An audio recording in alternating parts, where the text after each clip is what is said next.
$200 typewriter. Who needs a $200 typewriter in this day and age? Especially when you've got two typewriters already. This $200 typewriter is an Olivetti Laterra 35. An Italian typewriter, released in the year 1974. Look at how beautiful she is. But damn, $200. That's a hell of a lot of laundry money.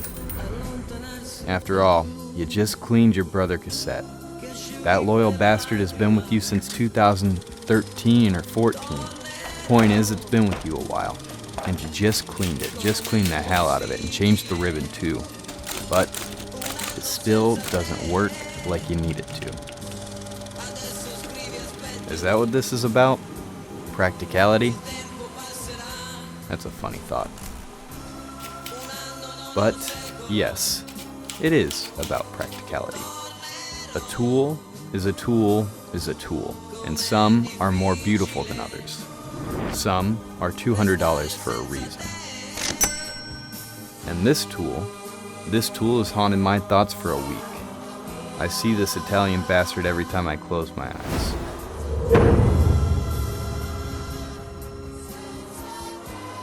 This is not an impulse purchase anymore.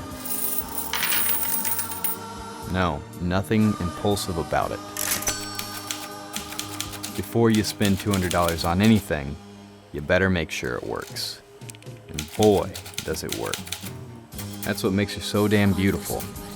Works great, apart from a lack of a 1 key and a faulty comma/apostrophe key.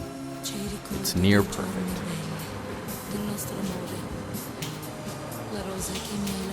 Who knows? Maybe I'll write a masterpiece on her someday. Only thing I know is that a tool is a tool is a tool.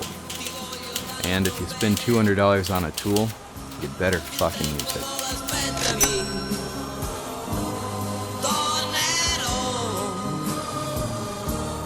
Pensami sempre, sai, e il tempo passerà.